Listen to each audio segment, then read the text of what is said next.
Good evening, ladies and gentlemen. I welcome you to the first episode of the Global Indian Series webinar, which has been started by the Forum of Free Enterprise. The forum has been in the forefront of economic education right from 1956, and we had very eminent speakers giving lectures in the past. But times have changed, and we have now shifted to webinars. It's a more effective way of communication. It gives me great pleasure to introduce to you two of our main speakers this evening, Mr. M.R. Rangaswamy and Mr. Shesh Iyer.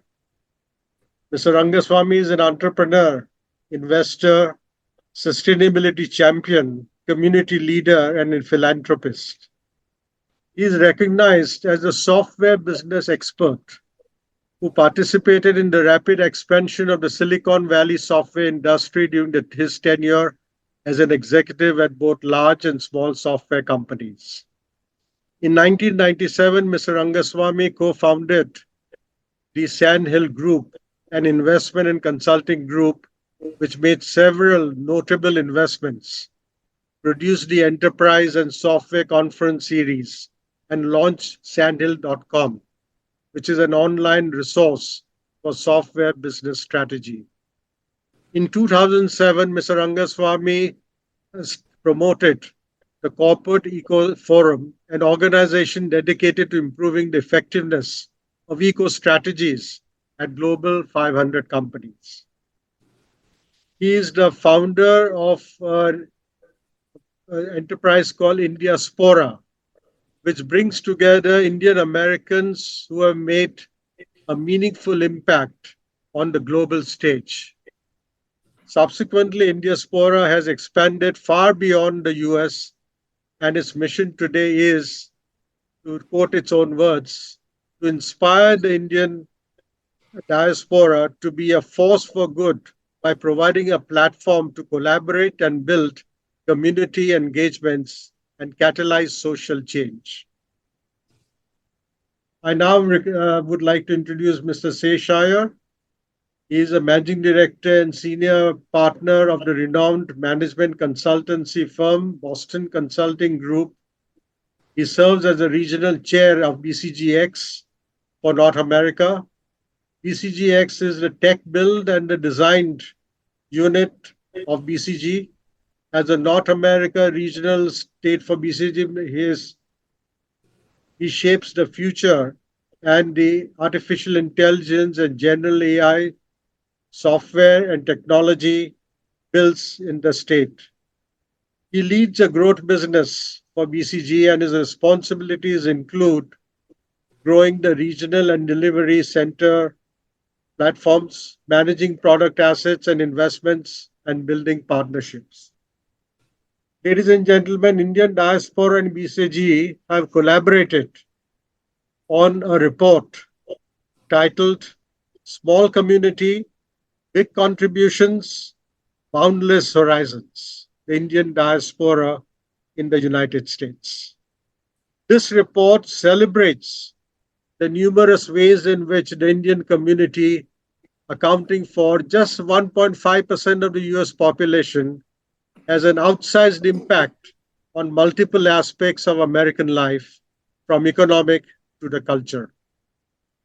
It is this outsized impact which has inspired Forum to launch its Global Indian series with a discussion on this report.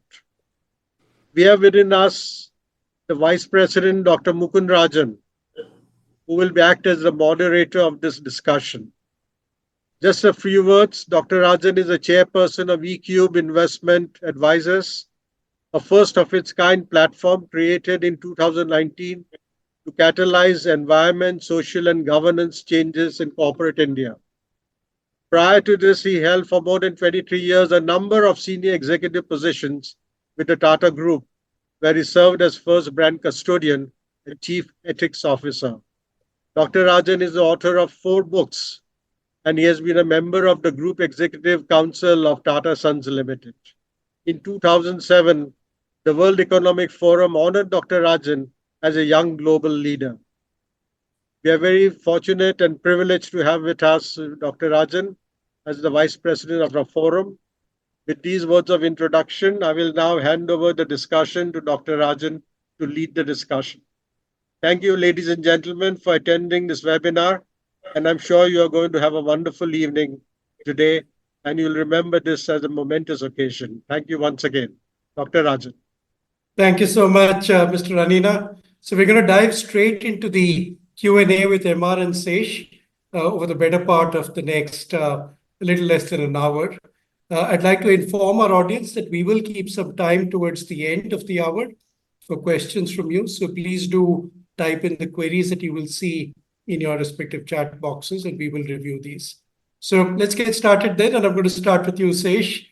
And perhaps you could open with some of the most interesting facts that have emerged from your research for the report about the impact in the United States of Indians. Over to you, Sesh. Thank you. Thank you, Mukund. And thanks for having us, right? This is truly, I think, the first time that we have come together to really share what the Indian diaspora has really been contributing to the United States. We are 5.1 million diaspora in the US, and when we took a step back to look at the impact that this small community has made in the United States, we took a look at multiple dimensions. To start with, we had the economic dimension, which is the obvious one. We had innovation, culture, philanthropy, impact on government and global policy. So we had multiple dimensions that we looked at in the study. And if I perhaps highlight one interesting insight from each of those dimensions, on the economic side, we have 15 CEOs in the Fortune 500 companies that are Indians of Indian origin. They manage close to $1 trillion of revenue in their businesses and are employing 2.5 million people globally, right? So massive leadership presence in what is really driving the economy. The Indian diaspora also contributes 5 to 6% of federal tax revenues in the United States, with, as you rightly said, a population of 1.5%. So that was the economic lens. If you move to innovation, a lot of the innovation with folks like MR leading the charge from many years ago. Today we have 11% of U.S. unicorns that are co-founded by Indian origin entrepreneurs, right? So really sizable level of drive coming from our community in terms of driving the next round of innovation in the United States. If I move to culture, 3% of our restaurants in the Michelin 2023 guide serve Indian-inspired cuisines. You talk about the soft power of the diaspora in the United States. We are starting to see Indian cuisine become a really attractive first choice for Americans in several parts of the country. If I perhaps move next to philanthropy, Indian American households contribute anywhere between 1.5 and 2 billion a year to charity, a big number. And since 2008 have donated really over 3 billion to US universities. Again, you tie that back to innovation, you tie that back to academia and the importance of education in the community. And lastly, I would say in terms of just social impact and the government, 10% of US doctors are of Indian origin. So 1 in 10 that is actually doing an amazing service. We have 75,000 Indian American physicians in the country. And I would just say Indian Americans are increasingly taking on real leadership roles in US politics. Kamala Harris, the first woman vice president, is of Indian origin, and she's now running for the office of the president in the United States. Wonderful. Thank you so much, Sesh. We're having a little bit of a technical glitch with my camera. So I hope I can get it on now. Yep, I'm back. Good to see you, and thank you for that response. So we're going to dive a little bit deeper into some of the points that you mentioned, including Kamala Harris and her impact. I'll come to that in a moment. But Emma, let me ask you this report that you contributed to. What was the relevance of wanting to even bring this out at this stage? Why did you feel the need to document what are certainly very, very praiseworthy achievements of the Indian community in the US? Why now? Yeah. The main reason was when we started in diaspora 12 years ago, there was really no statistics, no data. It was more based on anecdotes. There's a CEO in the Fortune 500. There are some doctors. There's some great tech executives and entrepreneurs. But it was all anecdotal. And so we couldn't really represent in a holistic way what our community was doing. So that really was the impetus here, is to say we've come a long way, but we don't know how much. We don't know what we do. And also the other important thing, and this was why we collaborated with BCG, was to bring rigor and structure to report, bring metrics to the forefront, and really do it in a very organized way. And it's been fantastic working with them. But the key thing here was, translating the success, the anecdotes of success to impact. That's really what we're looking for. It's not we have 15 CEOs in the Fortune 500, like Sesh said, but it's the 2.5 million jobs that they're responsible for. So really trying to give more of the American community, more than the Indian American community, the entire US community, a holistic view of the impact we make, whether it's 22,000 academics who teach millions of college students, in the yoga space. I mean, you'd be pleased to know that 36,000 yoga studios in the US. I don't think we'd realize that till BCG did the research, that there are 2.5 times more than McDonald's. So we're actually giving back health and well-being to the US as opposed to fast food, right? So these are all the various ways that the community is impacting every part of American society. And that's what led us to do this report, was to actually document that. Fantastic. And I think we all owe you a great debt for having, as you said, transformed anecdotes into data that we can really talk to and speak to. So I'm going to now turn to politics. And Sesh also mentioned Kamala Harris. Earlier this week, I think many of us, certainly in India, the timing was good because it was in the morning. We were able to really hook on our television sets and watch the presidential debate between Donald Trump and Kamala Harris. And I'm sure Kamala is going to really inspire many people of Indian origin to consider a political career in the US. But my question to you, Emma, is why has there, before this, actually been relatively modest participation in US politics by people of Indian origin? And your report says that before 2012, there were in fact only 2 persons of Indian origin who were ever elected to the US House of Representatives. So how do you think all this is going to change going forward? Yeah, so when we started in diaspora in 2012, that was one of the early initiatives we took on, was the fact that if you're 1% of the population, we had no representation. And so in the early days, in diaspora as a nonprofit, we can't endorse or give money to political causes. But as individuals, we gave money to everyone, irrespective of party, who had an Indian name, whether it's Kamala or Krishnamurthy or Jaipal or Bera. We funded everybody to the tune of hundreds of thousands of dollars starting 2012.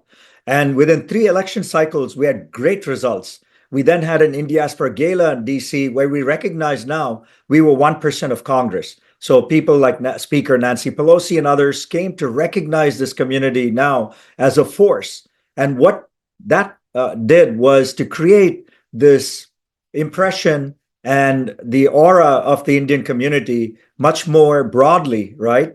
And what it also did as an unintended consequence was to really bring hundreds of Indian Americans to run for office. In fact, in the last election cycle, Mukund, over 300 Indians ran for office. City council, school board, mayor, you name it, they were running for office all across because now they had role models like Kamala and Ro Khanna and many of these others to look up to and say, hey, if they can do it, we can do it, right? And in this election cycle, you saw on the Republican side, we had Vivek Ramaswamy, we had Nikki Haley, two Indians on the other side. We had Kamala Harris on this side. Now, J.D. Vance's wife, Usha, is an Indian. So really what has happened now is it's put us at the top of everything in terms of what the community does. And so it's been wonderful to see this rise over the past decade in terms of what the Indian community is doing in public service and politics. That's fantastic. Great to hear. Sesh, speak to us also about a very important theme in your report, which is the power of community. And I was struck by the mention in your report that Indian Americans own around 60% of all US hotels, generating approximately $700 billion in annual revenues and creating over 4 million jobs, both direct and indirect. And your report suggests that the massive growth in this particular industry was significantly attributable to solidarity within the Indian community, reflected in things like what you describe as handshake loans, so loans with no collateral and pay when you can terms. So do you still see this kind of community support within the Indian community, perhaps in other sectors beyond hospitality? Mukund, that's such a great question. I think the power of the informal network, right, in our community has always been a driver for growth. And we took a look at the first generation of, for example, doctors coming in the 1960s and the 70s, and they formed their communities. You had the folks who immigrated to the United States who started the entire hospitality industry. And the community essentially found ways to look after each other in a very informal setup that has really brought a tremendous amount of success. So I think the community has clearly been a platform to really drive the fortunes of many, not only in their generation, but the generation after as well. And we see this play out in different spheres, right? You take a look at, for example, the spelling bee. And the spelling bee is a community now. It's a community that's championed by Indian students who have a sense of pride in terms of engaging, in terms of participating, in terms of supporting the next generation. We had Balu Natarajan, who actually won this in 1985, and most recently in 2024. We have had 6 out of the 8 finalists that were Indian Americans, and that again is the power of the network, the power of the Indian community. Another really good example is cricket, and you take a look at the setup of the MLC Cricket League. We have 6 teams now in the United States, and it's expanding to 10 teams. MR is engaged, I think, in some of these. And you again see the power of the community. So it's not only necessarily the economic agenda, but if you take a look at the education agenda, if you take a look at the sports agenda, I think the power of the community is really standing out. If I perhaps get back to the economic side of things, and MR has been one of these folks, but you take a look at angel investors and venture capital and how that works in Silicon Valley. But not only in Silicon Valley, but now in New York, in Dallas, in Chicago, in Atlanta, you find so many Indian origin entrepreneurs who have been successful and are now in the angel investing or the venture capital business. And it again is the power of the informal network. Now, they of course go through rigor and discipline in terms of deciding where to invest, but the power of the network really stands out. And maybe one Absolutely. Other thing that I would add is in the space of just professional and non-for-profit networks as well in the community. MR already talked about Indiaspora, and he's been an amazing champion in terms of setting it up. But you take a look at the Indus entrepreneurs, right? They are a community that's actually driving, again, success on so many different fronts. You take a look at AAPI, that's fostering a lot around the medical profession. So there's a lot that is going on from this power of community. And I suspect, organizations like Indiaspora, the work that we have now done with Indiaspora that showcases the impact is going to propel us to the next level of what this community can do. MR, I know you were going to say. Yeah, no, absolutely. I just wanted to add to that, Mukund, if I might. Again, just our own stories. When I came to the US, I came with $8, right? My brother gave me a loan to go to college. When I got a job, my brother's friend actually put me up in his house for a month to help me find a job. And then he signed my documents, co-signed the documents for me to buy a car, right? And then I reciprocated. I brought two other people from my university to stay with me, lent the money, got a job. I mean, this is really the basis of how everyone helps each other. And the ethos of Indiaspora is exactly that, is to share, collaborate, help everyone, get there. And that is what has, I think, propelled the Indian community. Anyone new comes in, they're accepting, people are helping them. And now that's gone to even the Fortune 500, where there are over 100 CXOs of Indian origin in the Fortune 500. So there's so many, things that they can do, of course, with rigor and structure, like Seish said. But look at Indian startups and their products. Look at helping Indian companies and so forth. That's all become part of the norm as we have grown and seen the success. And maybe, Mukund, the one add I would have to what MR said, and MR says this a lot, so I'll quote him a little bit. I think it's the power of giving, which I think is part of the fabric in this community. And you take a look at, there is so much of contribution. We talked about the contribution to education, right? 2 to 3 billion actually being given to education. You talk about the non-for-profit and 1.5 to 2 billion going out each year. I think this also comes from the community and this real notion of wanting to give and contribute. Okay? So it's so much in the fabric, and all of us have a story. When I first came to Carnegie Mellon 25 years ago, I was hosted by two Indians for a few weeks. And then, like MR said, I hosted the next round of folks who came in. All of us have those stories. And when you actually connect with so many others, there are so many variations of that story in so many people.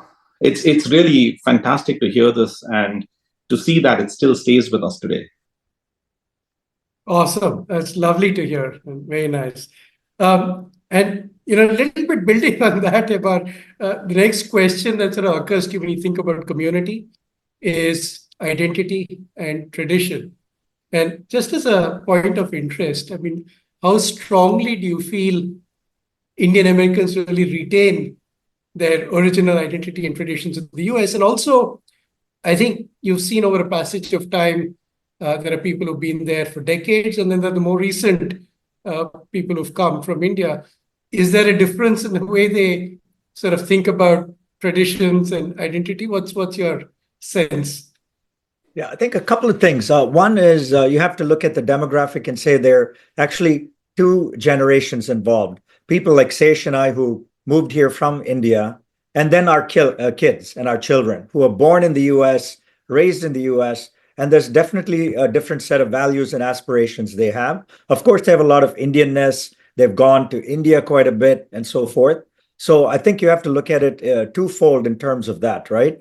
That's one thing. But the second thing is one of the initiatives we did to kind of inculcate Indian festivals, Indianness in the US was to get a Diwali stamp. Initially, it seemed like an innocuous thing. Why do we need to ask for a stamp for Diwali?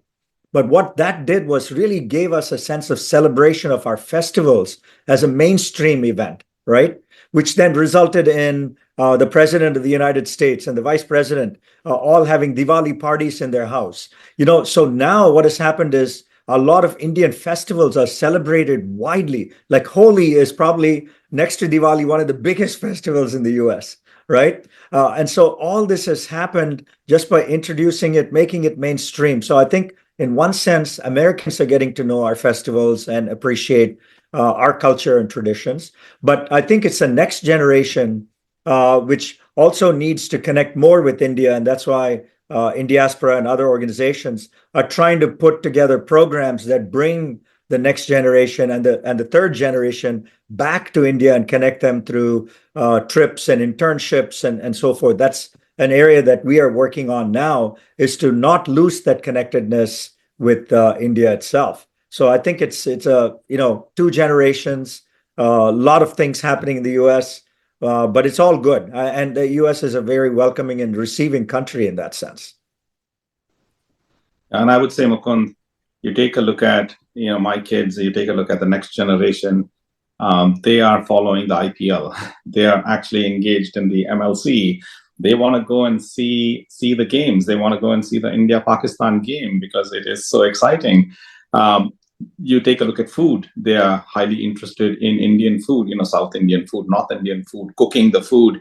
You take a look at music. There are so many chapters for Carnatic and Hindustani music across the United States. So I think and sometimes I see the next generation actually doing perhaps a bit more and investing a bit more than we did, because we grew up with it. It was in our DNA. It's in their DNA, but I think they are taking a lot more ownership in terms of being deliberate to understand our culture, embrace it, and live it. And it's tremendous to see the generation actually picking up and doing it. You always worry about, we're going to get lost in the melting pot of the United States. But I think the Indian identity remains really strong in homes. Terrific. Great to hear. So maybe on a slightly more serious note, if I were someone in government, I'm thinking, how can this sense of community be turned to some benefit for the home country, as if you will? So the question to you, Sesh, is what kind of advocacy do you see sort of Indians in the US undertaking potentially on behalf of the home country? We hear a lot about, for instance, the Chinese and the way they're able to use the expat population to represent some of the Chinese interests. Is there some of that that's beginning to happen or take shape in more tangible ways, do you think? Again, a really great question, Mukund. See, the US and India, the biggest thing for me is this start with a shared platform of democracy. So the United States is the oldest democracy. India is the largest democracy. And I think there's a lot that we share just in terms of who we are as a nation and who we are as people. So I'll just start with that. I think this shared heritage gives us a real platform to extend our relationships across a variety of different spheres, right? And I'll perhaps just spotlight a few examples. You take a look at the US-India Business Council to start with, the USIBC. It's led by an India Diaspora member, Atul Keshav, who actually really promotes trade partnerships, supports Indian companies in investing in the US, encourages American firms to enter the Indian market. Actually, he was just in India, in Bangalore, 2 days ago or 3 days ago, where it was all about strengthening the ties between Karnataka and the US and the startup ecosystem, covering biotech, life sciences, sustainability. So I think that entire agenda is a fantastic way in which we are actually driving more engagement across India and the US. That's one example. A second example that is near and dear to me, Raj Subramanian, who is again an India Diaspora member and the CEO of FedEx. He describes a situation when we were in the middle of the COVID pandemic, how he brought together a community to organize 40 flights into India each week to move 100,000 oxygen concentrators into India.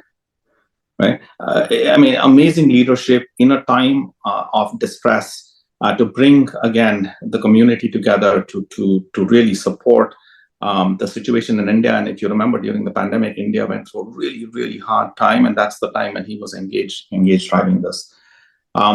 I would also spotlight MR here in terms of just founding India Diaspora, in terms of really having a clear mission around forming a network of Indians across the world for good.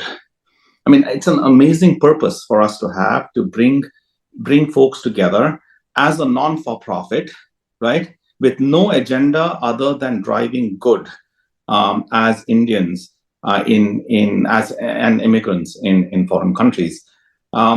You then take a look at, and MR already talked about the Diwali stamp and the importance that organizations such as India Diaspora take to really embed into the fabric of the United States.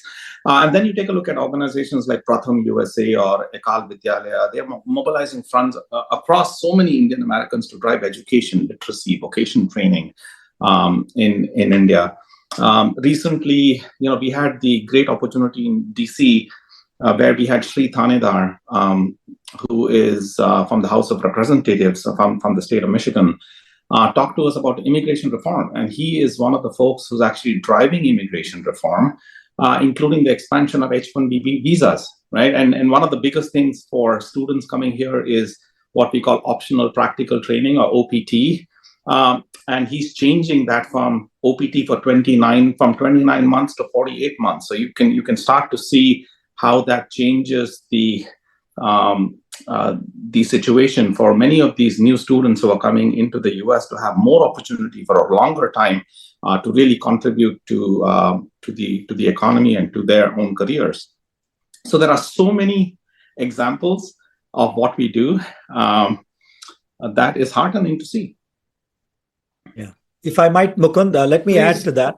A couple of things we shouldn't forget. One is the Biden administration in the US has more than 150 Indian Americans in the administration. So let's not forget that. And the other big point I want to make is the Prime Minister. Prime Minister Modi has cultivated the diaspora ever since he took office in 2014. And so he has seen the diaspora as a strategic asset to India as well. So he comes here. In fact, next weekend, he's here in New York. Indiaspora is one of the sponsors of his large meet with 15,000 diaspora in New York City and so forth. So he has also gone out of his way to really cultivate the diaspora, get them to invest in India, get them to help investments coming to India and so forth. So the combination of the Prime Minister doing that and having 150 people in the Biden administration is extremely helpful in building this relationship more to that just trade. You know, it's all kinds of other things as well, like Seish described. So I would say those are a couple of things that have changed the trajectory of where this relationship is going. That's amazing, and I was not aware of the 150 people in the Biden administration. That's great to know. Thank you for sharing that. So maybe Emma, in fact, just moving beyond advocacy for India, advocacy for the world, in a manner of speaking. Do you see a growing Indian influence on international economic matters? And I'm obviously thinking about people like Banga at World Bank, Geeta Gopinath at the IMF. And I'm hoping that you're going to say that many more Indians want to also leave their impact on these multilateral institutions. How is that sort of perceived in the United States just now, the role of Indians? Yeah. That's a growing field for Indians, like Ajay Banga being at World Bank and Geeta Gopinath at IMF. And even during COVID, you know, Soumya Swaminathan at World Health Organization. That role is expanding, but let's also not forget, there are over 250 politicians of Indian origin across the world, including a dozen prime ministers and presidents. That's surprising. And that's another group that Indiaspora is now starting to work with to really get people like the Rishi Sunaks and many others who have had political office in different countries, bring them together to kind of create a forum, if you will, that enhances the relationship with India. And so I think you have to also look at that as another source of influence for the community. You know, now our diaspora is now 30 million people in the world. It's the largest diaspora, right? And besides the US, you have large populations in Canada, UK, Singapore, UAE, and Australia. And so really there are 5 or 6 major countries where the diaspora is playing a key role in both within the country of doing good, but also connecting back with the homeland. So now you're getting that multiplier effect from a lot of different countries. Fantastic. So I'm now going to turn to something both of you have already mentioned several times, but since we heard about your specific interest in cricket, this is to you, MR. Soft power, cultural influence. Seish talked about cuisine. You talked about yoga studios, wellness, spirituality, and cricket, the World Cup being hosted earlier this year. How much impact is this having on Americans?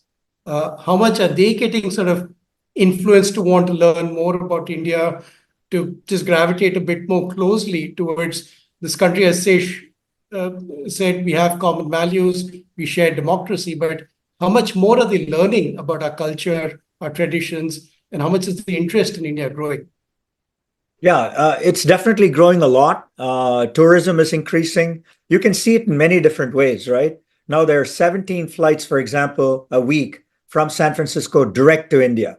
Okay, just look at the thousands of people going back and forth, right? So that's making a big impact on tourism in India and tourism in the United States and California, right? So if you look at every facet of this, you look at media, there's so many media personalities like Dr. Sanjay Gupta on CNN, or Lily Singh, who does late night shows, to Mindy Kaling, who has hit shows on Netflix. So, and Priyanka Chopra, you can go on, right?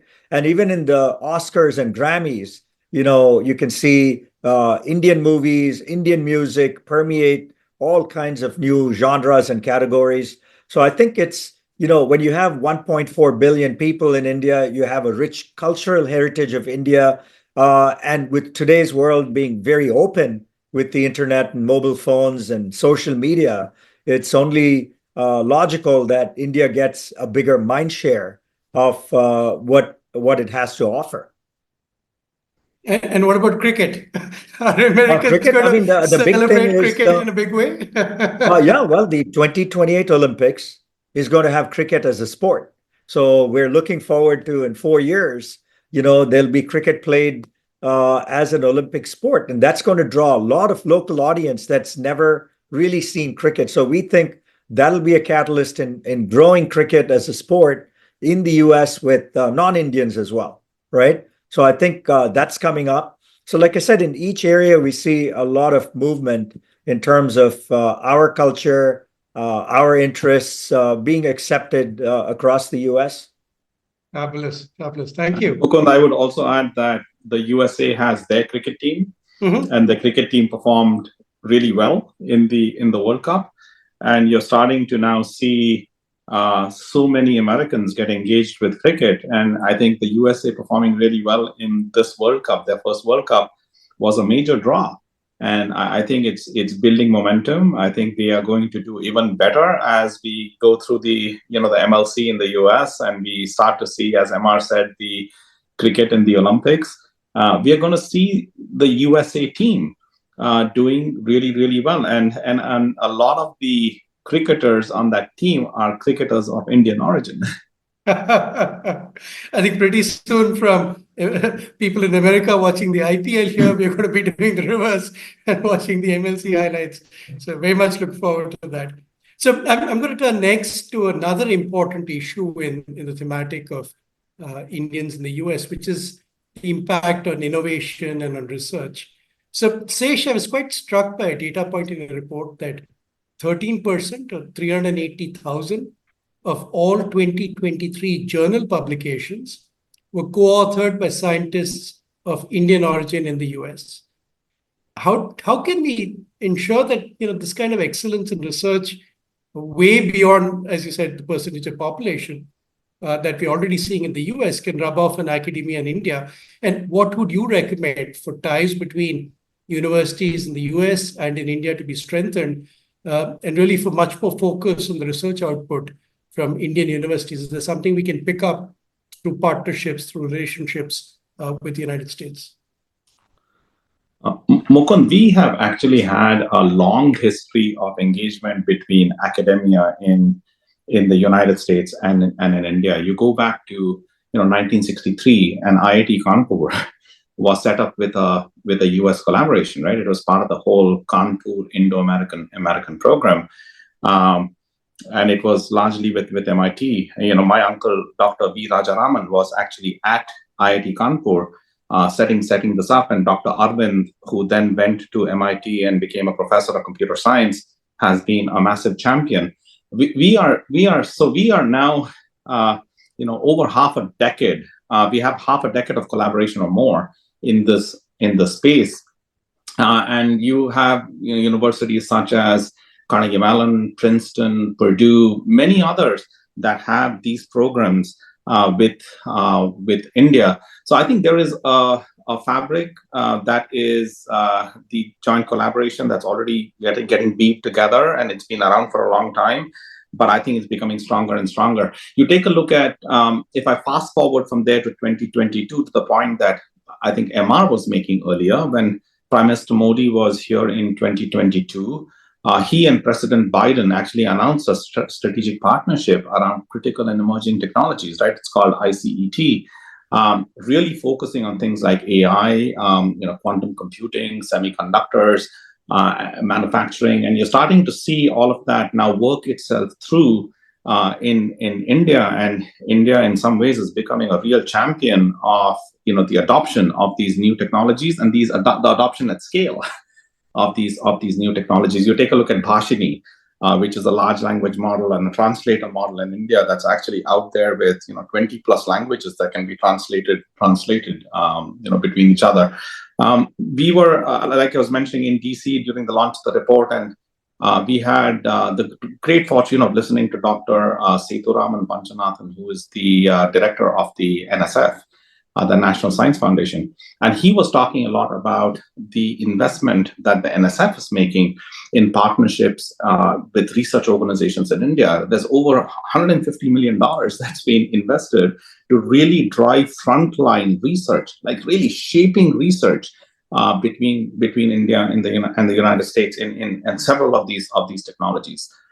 Maybe one other data point that I'll share with you is if you take a look at the rate of growth of patents filed from India, India has the largest rate of growth in terms of patents filed, 25% in 2022 compared to 2021. So you can see massive growth. And I think we are going to see this growth only increase over the next decade. Right? So a lot of activity that's going on. I shared some of the data points. I think some of the additional things that I would say is you have so many joint research programs that are going on where PhD students are actually exchanging the time that they spend in Indian universities and US universities. We have 37 of India's top 50 colleges that have close to 300 exchange programs. You take a look at the number of co-authorships and conferences that are happening. There's a 3x increase in just the collaborations and authorship around conference articles that has happened over the last many years. So we are really seeing tremendous level of activity and stitching together between the US and India in this sphere.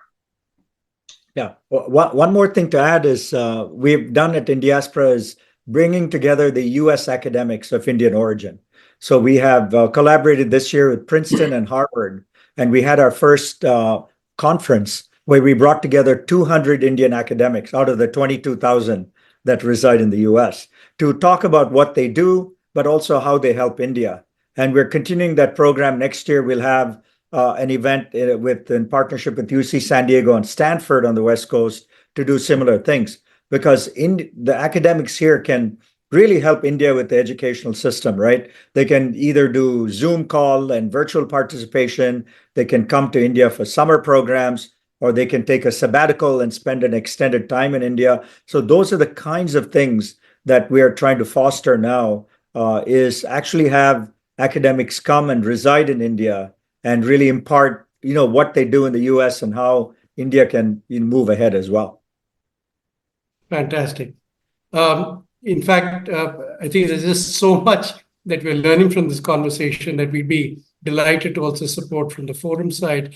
I'm going to make this perhaps my last question because I'm also conscious that we're beginning to get some questions from the audience, so we'll keep a little bit of time for that. The other side of innovation, MR, and this is something as an entrepreneur you're very familiar with, is all that we're seeing in the startup universe.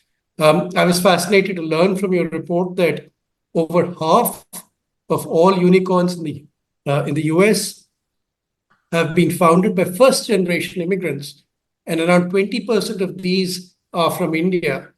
And equally fascinating, you point out that around 20% of the unicorns in India have actually been founded by Indians who studied in the US and then came back. So as someone who's sort of quite familiar with the startup environment in both countries, love your sort of observations on the quality of ideas, the kind of risk-taking capabilities you're seeing from young Indian entrepreneurs, both in the US and in India, and the capacity of the two ecosystems to really continue to nurture entrepreneurship, and what might we potentially learn from each other. Yeah. So obviously everybody knows Silicon Valley and, where innovation and disruption happens in literally every industry. And more in this place where I live in San Francisco, there's so many Indian entrepreneurs, But what has happened is their success, many of them have become venture capitalists. And so really the whole ecosystem has a lot of Indians there. So a couple of things we're exploring, and the same thing in India. We used to take delegations to India and worked with NASSCOM, for example, for a decade to really impart knowledge by bringing a delegation to India and doing workshops and conferences and events to foster entrepreneurship in India. So that's been happening for a while.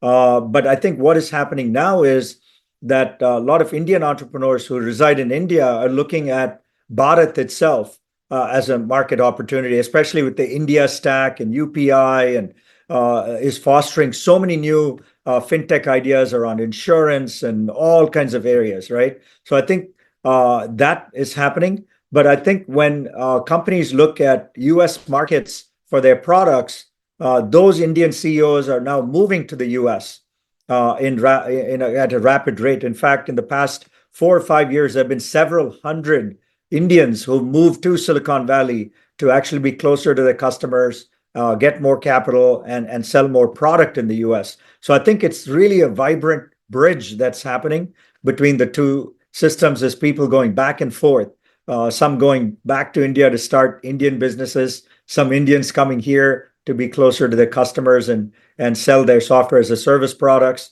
So I think you see this bridge growing, and it's only going to grow bigger and bigger as we move along.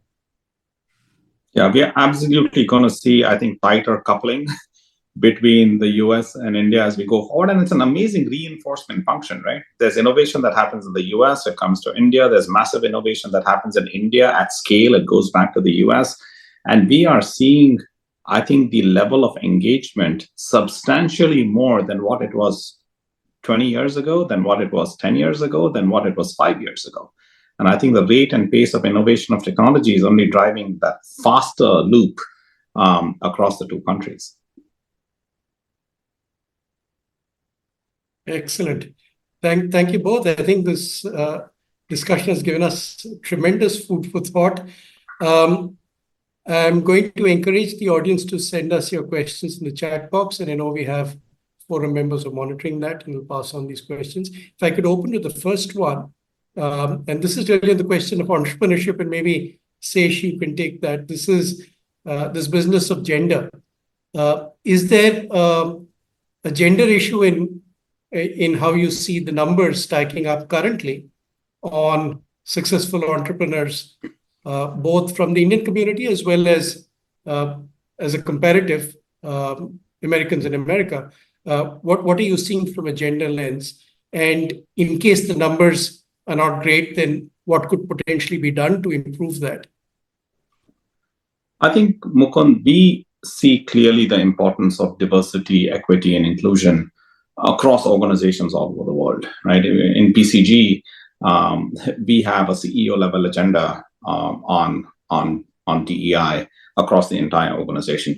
I think we have really seen the rise of I would say, Indians and Indian women in the Forbes 2000. And you take a look at women like Indra Nooyi, who was the CEO of Pepsi. You take a look at Lena Nair at Chanel. You take a look at Sonia Sehgal at Gap. Sonia Singhal at Gap. Jayashree Ullar at Arista. Reshma Kevalramani, who is the current CEO at Vertex.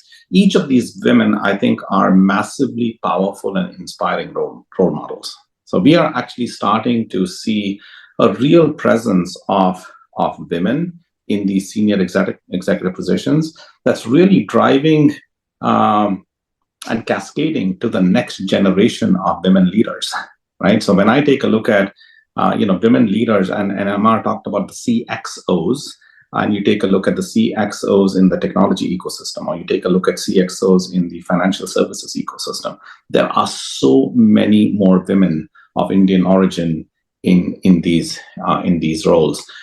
If I then do a compare and contrast to India, I mean, clearly India has really an amazing set of similar role models. You take a look at Roshni Nadar at HCL, Kiran Mazumdar-Shaw at Biocon, Chika Sharma, who was the ex-CEO of Axis Bank, Nirmala Sitharaman, who was our finance minister, And some of the real emerging entrepreneurs like Falguni Nair at Nykaa, and you have an amazing set of role models, and these role models are in global roles. So I think we are seeing, this happen across both geographies, and I think it's reinforcing because they are all in global roles and they have the connectivity that we talked about earlier between the US and India. You take a look at the Times 100, right? Out of 45 women in the Times 100, 4 were of Indian American origin, right? 10% of that. So we are, I think, really seeing a lot when we think about what's ahead. I think there's a lot of work still to be done, right? So you can think about the World Economic Forum. They have estimated that it's going to take another 100 years to get to gender parity, right? But my sense is there is so much of work now that's getting done to hopefully compress that time frame to much shorter cycle times to get to parity. And there's a lot of the work that we are collectively doing to really bridge that. And you think about people like Shilpa Yarlagadda who has this company called Chiffon Co. that donates 50% of their profits to fund female-led startups. And so we are starting to see, I think, just not the presence of these women leaders, but also, the things that they're doing to drive the activation for more women in this emerging connectivity between the US and I would say the last thing here, which is we already talked about Kamala. It's amazing to see that she's now running for the office of the president, and that by itself is a massive amplifier in terms of what we see here from a gender diversity lens. Thanks for that, Sesh. We have a very interesting question. It's probably from a student, and we have a bunch of colleges who are logged into this, who are watching, I think, the YouTube live stream. So the question is, as a student, is it ideal to stay in our own country or move abroad? And do Indians really get equal opportunities abroad? Emma, you want to take that? Yeah, sure. I mean, I think US has always been viewed as a land of opportunity, right? And especially with now the diaspora being so successful in the US and so impactful, that this corridor holds a lot of promise. So if I was someone younger in India, I would obviously look at India as an opportunity as well. So I think that the thing of all the students going to the US, maybe there was a higher percentage in the past. Maybe that percentage has come down. But I think if you really has to be an individual decision, right? Whether you come here or not. But I think that thing of everybody going overseas has slowed to where there are enough opportunities in India, enough venture capital in India, enough jobs in these kinds of positions in India. So I think it's been tempered. But if you really, really want to do something very big, the US may still continue to be that land of opportunity, because I live here in the Bay Area and we fund the craziest of crazy ideas, which no other country in the world can fund, right? Just think of an Uber. Could an Uber have started anywhere else? No. Could the robo-taxis, now in San Francisco, we take robo-taxis. Could a robo-taxi company have started in India? Probably not, right? So if you're really looking at those kinds of world-changing, game-changing, crazy ideas, you still probably have to come to the US to do those. And it may not be possible in any other country, not just India, right? So that still holds true, I think. Terrific. In fact, I think it's worth mentioning that I think the numbers from your report suggested that the Indian community has a median income of around $136,000, which is double the US population average. And a lot of this is attributable, I guess, to the quality of people who went to the US and the work they've done in the economy, and the fact that they were attracted to higher education in engineering and medicine. I remember in my days in IIT, as you rightly said, a lot more people used to go at that time to the US, but the argument was brain drain is better than brain in the drain.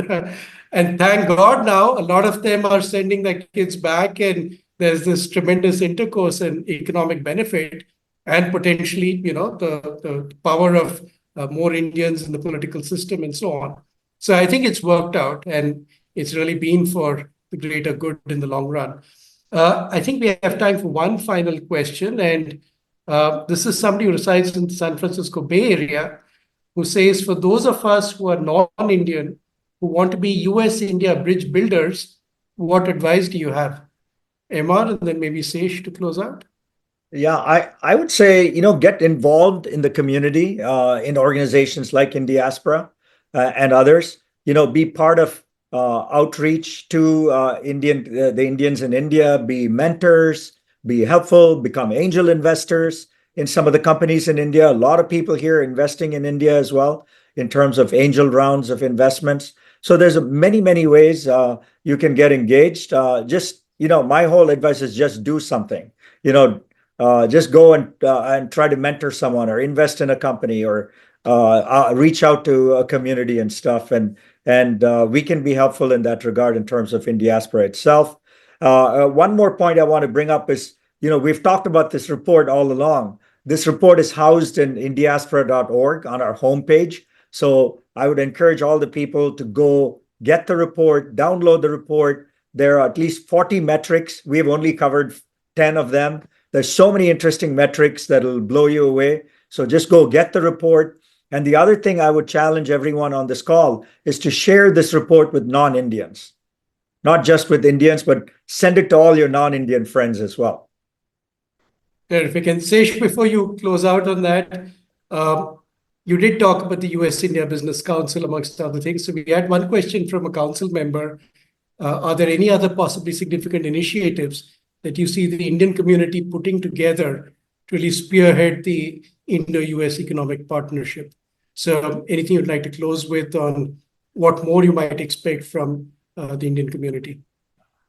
I would say USIBC is one example. There are so many other forums that exist. I'm not going to go through the whole list now, but there are so many. Like Amar said, there is connectivity between the Bay Area and investing in India. There is a lot of work happening between academic institutions. We talked about that. There is a lot that's happening at the governmental level. We talked about Prime Minister Modi and our President Biden creating the strategic partnerships. So there are so many different conduits, right, in terms of what is happening between India and the United States. I would say, to Emar's earlier point, get engaged. I would say be bold. And I would say my last closing thought is there is so much that can be done to unlock the potential between the United States and India as both these countries advance the world. Fantastic. That's a great note to conclude. Emma, please. Yeah, and I think, this relationship of US-India, I think at least till November 5th, will be on everybody's minds.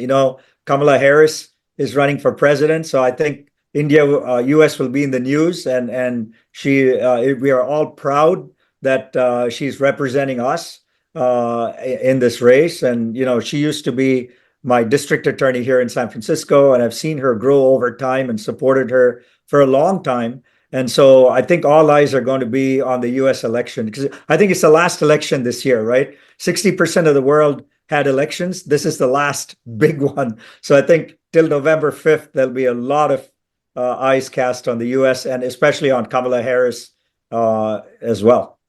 We'll all be rooting for her. Thank you so much, Emar. Thank you so much, Sesh. This has been most educative session, and I think a brilliant way for us at the forum to really kick off this Global Indian series. So thank you so much for helping us to launch this. To our audience, I'd like to say thank you very much. If there are any people that who would like to see this discussion, a recording will be available on the forum's YouTube page in a few days. And as Emar mentioned, please go to the Indiaspora site and download the BCG Indiaspora report. Thank you all. This has been a fantastic session. Thank you so much, Emar and Sesh, once again. And thank you all for your time. Have a great weekend ahead. All the very best. Thank you so much. Thank you. Thank you, Mukund. Take Thank care. Bye-bye.